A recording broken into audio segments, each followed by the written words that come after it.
Certains voient l'activité physique comme un investissement pour leur santé et leur bien-être. Vous voulez en faire partie ? Bienvenue chez Movemental. Je m'appelle Magali Dubois et je m'adresse particulièrement aux non-sportifs et à tous ceux qui aimeraient enfin réussir à adopter un mode de vie actif dans la durée. C'est en vous partageant des connaissances, des expériences et des points de vue différents que j'ai l'intention de vous aider à bâtir l'état d'esprit et la motivation nécessaires pour le faire. Alors j'espère que ça vous aidera et que vous aurez envie d'en parler autour de vous.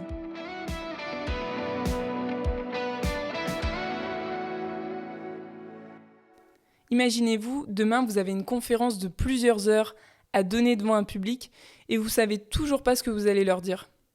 Je sens déjà certains d'entre vous angoissés, rien qu'à l'idée d'y penser, mais vous inquiétez pas, il n'y a pas eu de mort, il n'y a pas eu de blessés pendant le tournage, tout s'est bien terminé sur l'histoire que je vais vous raconter juste après. Ce qui s'est passé, c'est que il y a quelques mois en arrière, j'ai été sollicitée par la fac de Lyon pour aller donner des cours en STAPS aux 3e année de licence. Et nous voilà la semaine dernière, jeudi, j'avais 4h30 de cours à donner. Un cours magistral, c'est un cours en amphi, c'est un peu comme une conférence. Et ensuite, j'avais 3 heures de travaux dirigés. C'est plutôt des cours là où on va mettre en application des choses, on va venir un peu plus pratiquer. C'est un peu plus concret, on va dire. Et j'avais ces cours-là, et la veille, donc le mercredi, à 20h, je savais toujours pas ce que j'allais faire sur mes 3 heures de cours de travaux dirigés. Et bon, il y a 2 choses que j'ai envie de vous partager aujourd'hui. C'est d'une part, comment est-ce que j'ai fait pour faire face à la pression ? Parce que vous pouvez vous imaginer que j'avais quand même un petit peu de pression par rapport à ça. Et la deuxième chose, c'est qu'est-ce qui a fait que j'ai mis autant de temps à me préparer, ou qu'est-ce qui a fait que je me suis préparée en fait la veille, et je reviendrai dessus un petit peu plus tard dans l'épisode. J'ai envie de vous partager les 2 pépites qui m'ont aidé à faire baisser la pression, parce que vous pouvez bien vous imaginer que si mes cours n'étaient pas prêts la veille au soir encore à 20h, il y avait quand même une certaine pression de qu'est-ce que je vais faire et comment je vais faire pour me débrouiller, pour me dépatouiller dans tout ça. Et en plus de ça, le jour J, j'étais forcément un peu moins prête que si j'avais eu le temps de revoir mon cours, de laisser un petit peu reposer, de m'entraîner. Enfin, clairement, j'avais sauté toutes ces étapes-là et j'avais pas du tout eu le temps de faire ça. Donc le jour J, j'avais un peu plus de pression, je pense, que la pression que je pourrais avoir habituellement. Alors comment est-ce que je m'y suis prise ?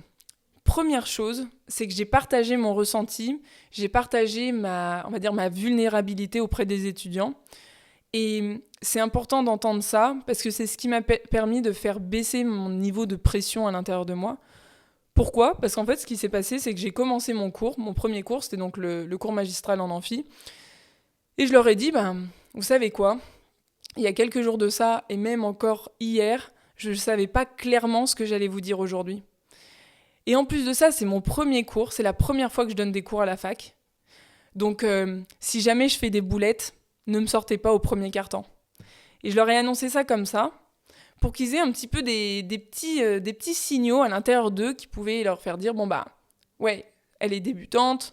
En plus de ça, son cours, il est apparemment préparé un petit peu tardivement. Donc finalement, c'est assez logique si elle se trompe. Moi, c'est le raisonnement que j'avais envie presque qu'ils se disent inconsciemment. C'est assez logique si elle se trompe. Donc, en disant tout ça, moi, ce qui s'est passé, c'est que ma pression, elle a très fortement diminué à l'intérieur de moi, puisque je me suis beaucoup plus autorisée derrière à faire des boulettes. En tout cas, c'était carrément plus OK, puisque j'avais le droit d'avancer tout en faisant des erreurs, puisqu'en fait, c'était assez logique que je fasse des erreurs par rapport à ce que je venais de mettre sur le tapis. Donc, si je transpose ça par rapport à votre situation, par rapport à l'activité physique, c'est quand même le but du podcast. Si vous êtes débutant dans un cours, ou si pour la première fois, et même si vous êtes sportif, si vous allez découvrir de nouvelles activités, et que vous vous sentez pas à l'aise par rapport à ça, que vous avez un peu cette pression, la peur du regard des autres, etc., il y a différentes choses qui font que vous avez la pression à l'intérieur de vous, imaginez ce qui pourrait se passer si vous disiez un truc du genre « je suis débutant, donc il y a de grandes chances que ça ressemble à rien ce que je vais faire. » Quelque chose un petit peu similaire. À vous de chercher. Mais imaginez ce qui pourrait se produire si vous disiez ce genre de choses-là aux personnes qui sont là dans le cours ou aux profs. Enfin voilà, vous partagez ça à voix haute aux personnes. Imaginez ce qui pourrait se passer. Très certainement que les personnes déjà qui sont en face ou qui sont autour de vous seraient beaucoup plus, on va dire, prêtes à vous voir foirer, puisque déjà vous êtes peut-être débutant, mais surtout parce que vous avez dit, il y a de grandes chances que je fasse plein de boulettes et que ça ressemble à rien ce que je vais faire. Donc si ça ressemble à rien, elles seront pas étonnées d'une certaine manière. Donc en partageant tout ça, qu'est-ce qui va se passer ? La pression va diminuer à l'intérieur de vous, parce que vous serez peut-être un peu plus OK de faire des erreurs. Mais si la pression elle diminue à l'intérieur de vous, qu'est-ce qui va se passer derrière ? Vous allez être aussi plus à l'aise en même temps. Plus à l'aise, vous allez avoir plus de facilité, vous allez être, on va dire, mieux dans la séance en cours, et peut-être que dans le résultat final, vous n'aurez pas fait tant de boulettes. Vous aurez peut-être fait quelques boulettes, mais moins que si vous aviez tout simplement pas partagé votre ressenti par rapport à tout ça. J'espère que ça vous permet de voir à quel point c'est intéressant de dire ce qu'on ressent, de dire un petit peu, de partager en fait la pression qu'on ressent à l'intérieur de nous. Deuxième pépite que j'ai envie de vous partager, c'est de chercher les attentes que les personnes qui vous entourent peuvent avoir par rapport à vous. Moi, par rapport à mes cours, déjà, personne ne me connaissait, ou peu. En tout cas, je ne sais pas qui me connaissait, mais je crois pas qu'énormément de personnes me connaissaient. Donc il y avait ce truc-là, et en plus de ça, ils ne savaient pas réellement de quoi j'allais parler, puisque on m'avait pas spécialement demandé sur quoi j'allais porter mon cours, en tout cas pas dans un détail ultra précis. Donc il y avait aussi ce truc-là de, finalement, ils savent pas réellement de quoi je vais parler. Donc je me suis mise à réfléchir, quelles pourraient être les attentes d'un étudiant ? Un étudiant, à quoi il peut s'attendre en allant à un cours magistral ou en allant à des travaux dirigés, mais surtout, là je pensais en premier lieu, puisque je commençais par le cours magistral, à quoi est-ce qu'un étudiant peut s'attendre ? Il peut s'attendre à avoir un cours qui soit un petit peu boring, un cours un peu ennuyeux, parce que, tout simplement, les cours à la fac, souvent c'est long, c'est des longs créneaux. Bon, là encore, c'était que 1h30, mais parfois ça dure 2 heures, 4 heures, ça peut être très long. Et quand on écoute quelqu'un parler, la personne, elle a beau être intéressante, juste parfois avec le temps qui s'écoule, ça fait que notre concentration, elle part un petit peu, et on peut un peu en avoir marre d'une certaine manière, d'autant plus si l'étudiant en question, il est là un peu par hasard, c'est-à-dire qu'il ne sait pas pourquoi il est réellement en cours, ou peut-être que parmi les étudiants, il y en a qui ont choisi cette voie sans être profondément convaincus de cette voie-là. Donc il y a plein de choses qui peuvent faire que les étudiants s'ennuient ou sont pas forcément contents d'aller dans le cours. Donc et en plus de ça, moi je me suis rappelé quand j'étais à la fac, je me disais parfois, oh là là, j'ai la flemme, ça va être long, etc. Parce que tout simplement, 2 heures de cours, ou même 1h30, ça peut paraître long aux yeux des gens. Donc je me suis dit, si les étudiants s'attendent à un cours un peu ennuyeux, si mon cours il est ennuyeux, qu'est-ce qui va se passer ? Ça correspondra à leurs attentes, mais c'est surtout que si mon cours il est un peu mieux qu'ennuyeux, en fait ils seront surpris, ils seront peut-être justement satisfaits de mon cours et contents, etc. Finalement j'avais pas grand-chose à perdre, c'est ça que je me suis dit par rapport à cette notion de ennuyeux. Et deuxième attente que j'ai imaginée, c'est que les étudiants ils s'attendent quand même à apprendre des trucs nouveaux. Ils viennent pour apprendre de nouvelles choses, généralement. Et moi, j'avais quand même pour idée, et dans ce cours, dans cette matière-là, il y avait plusieurs intervenants qui venaient au fur et à mesure des semaines, et chacun venait un peu partager son expérience. Et je me suis dit, moi, ce que je vais faire, c'est que je vais parler de mon expérience personnelle, professionnelle. Ils la connaissent pas, donc je vois pas comment est-ce que c'est possible de rien leur apporter du tout. Juste à partir de ce constat-là, je me disais, mais je vois pas comment c'est possible de rien leur apporter du tout. Et en plus de ça, en toute logique, s'ils sont en face de moi à m'écouter en tant qu'étudiant, c'est qu'ils en sont peut-être pas là où j'en suis moi aujourd'hui. C'est-à-dire qu'ils sont en train de se former, donc ils ont peut-être pas encore un bagage poussé en termes d'expérience professionnelle, relative bien sûr au cursus qu'ils sont en train de faire, parce que dans l'amphi, il y avait aussi des étudiants en reconversion, donc qui ont aussi des expériences professionnelles, mais dans d'autres milieux. Et donc, sur, on va dire, ma casquette, qui est l'activité physique adaptée, ils n'avaient pas forcément les mêmes expériences que moi. Donc, je voyais tout simplement pas comment c'était possible de ne rien leur apporter. Et en réfléchissant à ça, pour moi, beaucoup plus agréable, en fait, de me dire que quoi qu'il arrive, je vais forcément leur apporter un petit truc.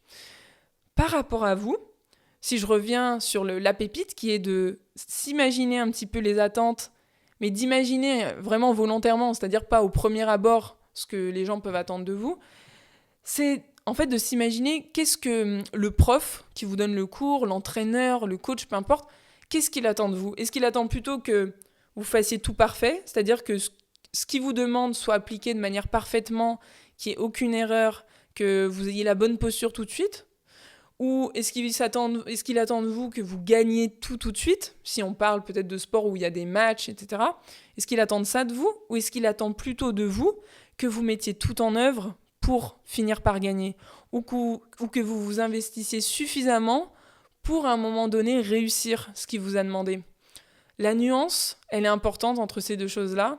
Et moi, en tant qu'enseignante en activité physique adaptée, quand je donne des cours à mes pratiquants, qu'est-ce que j'attends selon vous? J'attends en fait que les gens s'essayent, on va dire, par rapport à ce que je leur demande, qui mettent en place des choses, qui jouent le jeu. En fait, c'est ça que j'attends, moi. C'est qu'on joue le jeu, c'est qu'on s'investisse dans ce que je propose.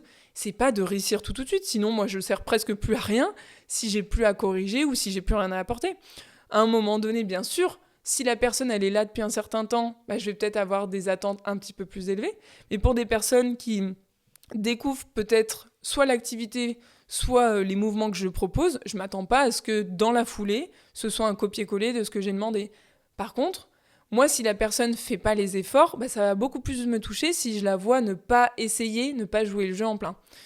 Vous voyez un petit peu la nuance? Elle est très importante. Et rien que d'avoir ça en tête, ça peut vous aider pour votre pratique personnelle de l'activité physique. Maintenant, je vous ai partagé, on va dire, 2 pépites pour moi, pour faire baisser la pression intérieure. Donc, on a dit, partagez ce que vous ressentez, partagez là cette pression, et aussi cherchez un petit peu ce que les gens peuvent attendre de vous. Et vous verrez que parfois, ils n'attendent pas grand-chose. Et si vous avez du mal, vous pouvez vous imaginer à leur place. Si j'étais moi le prof, qu'est-ce que j'attendrais de mes élèves, de mes étudiants?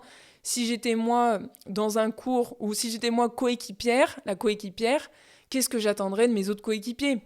Vous pouvez réfléchir de cette manière-là si vous avez du mal à vous projeter sur les attentes que peuvent avoir les autres par rapport à vous. L'autre sujet qui était important de vous parler dans cet épisode, c'est en fait, qu'est-ce qui fait que la veille au soir, j'étais toujours pas prête pour mes cours? J'ai rencontré quelques problèmes, qui m'ont fait procrastiner. Les problèmes ont été les suivants. Le premier, c'est que j'avais comme une absence de clarté par rapport à ce qui m'était demandé. On m'a sollicité, on m'a dit Magali, j'aimerais bien que tu interviennes dans cette matière-là. Donc j'avais le nom de la matière, j'avais aussi en référence ce que d'autres intervenants avaient pu faire, mais moi qui connaissais pas vraiment les étudiants, qui connaissais pas forcément leur niveau, c'était en fait assez compliqué de savoir déjà quel niveau d'exigence, pas d'exigence, mais quel niveau de difficulté je dois mettre dans mon cours. Et en plus de ça, comment est-ce que je fais pour savoir quelles sont leurs connaissances? Je peux pas demander aux profs de me lister toutes leurs connaissances, ça me paraissait un peu compliqué.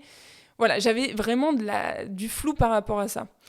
Et je me dis que j'ai été déstabilisée par ça, d'autant plus que j'avais, d'une certaine manière, carte blanche.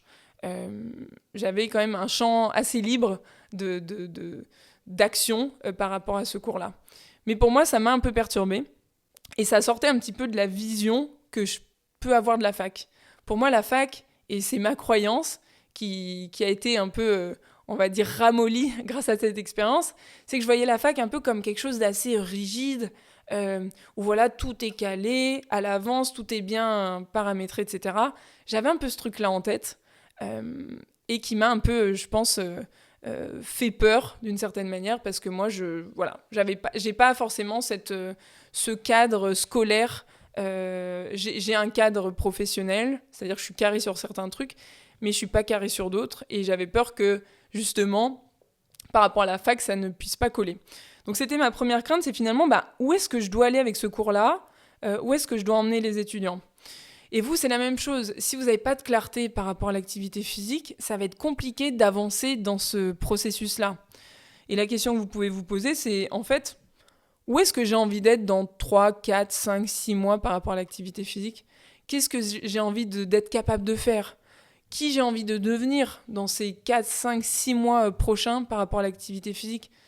En fait, d'avoir une meilleure image de là où vous avez envie d'en être, et qu'est-ce que vous avez envie de pouvoir faire que vous ne faites peut-être pas aujourd'hui.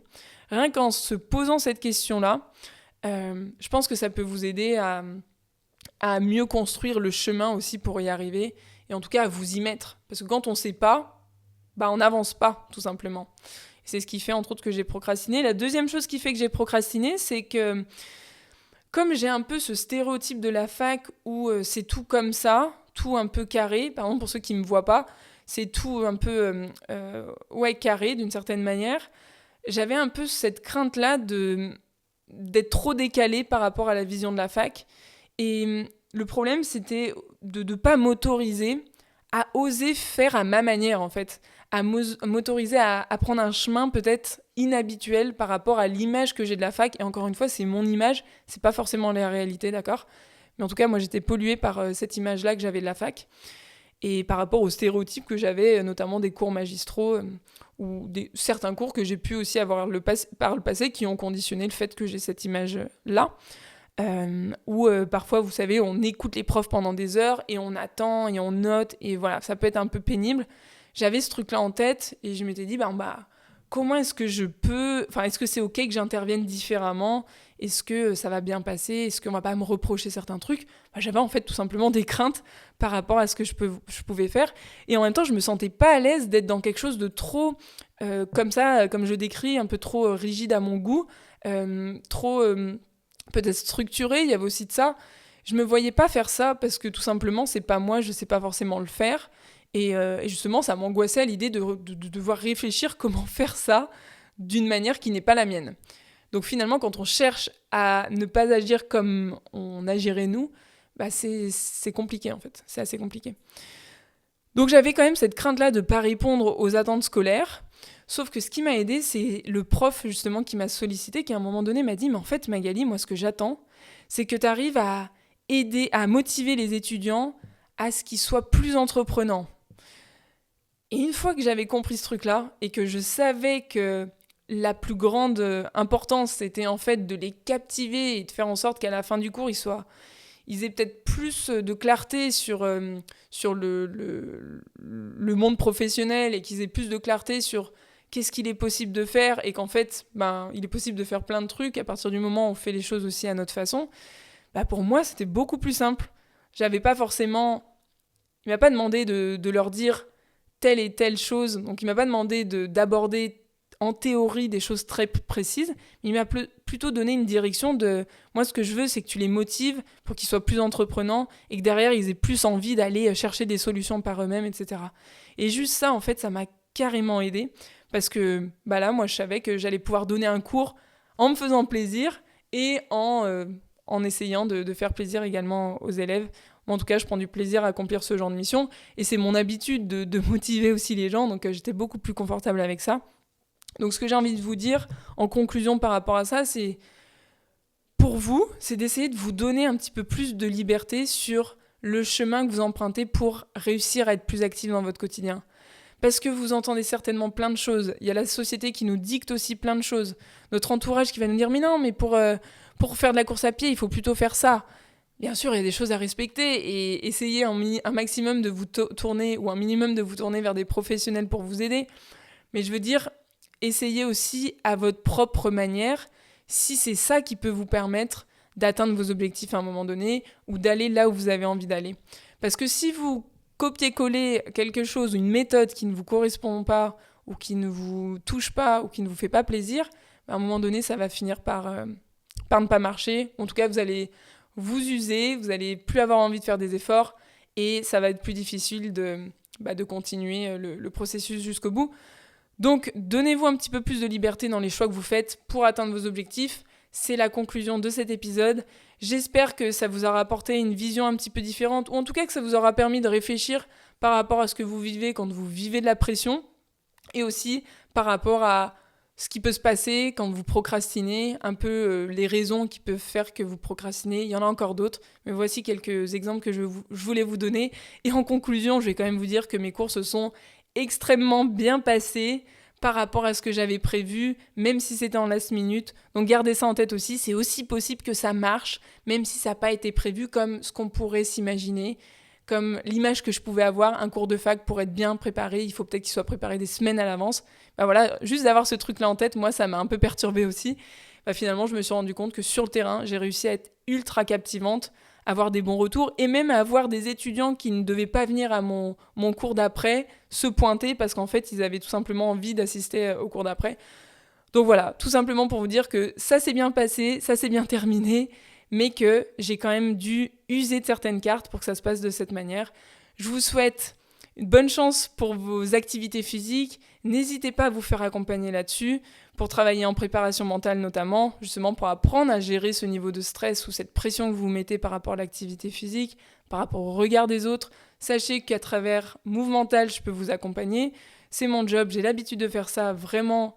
Je fais ça avec, on va dire, des sportifs et aussi d'autres types de personnes. Mais moi, ce qui m'intéresse, c'est surtout des personnes qui ont du mal à se mettre au sport, qui ont du mal à en faire, qui ont peut-être déjà abandonné à plusieurs reprises.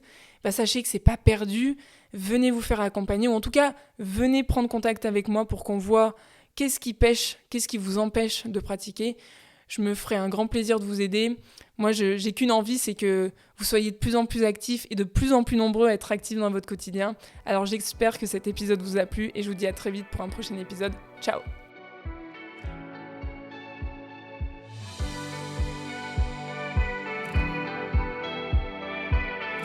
C'est tout pour aujourd'hui, enfin, presque. Avant de partir, j'ai 2 questions pour vous. La première, c'est quelle est la chose que vous pourriez retenir de cet épisode ? Et la deuxième, à qui vous pourriez la raconter ? En partageant ce podcast et en lui attribuant la meilleure note possible, vous inspirerez d'autres personnes à être plus actives. Et comme votre avis compte beaucoup pour moi, n'hésitez pas à me faire part de vos réflexions, j'essaierai de vous répondre. À bientôt!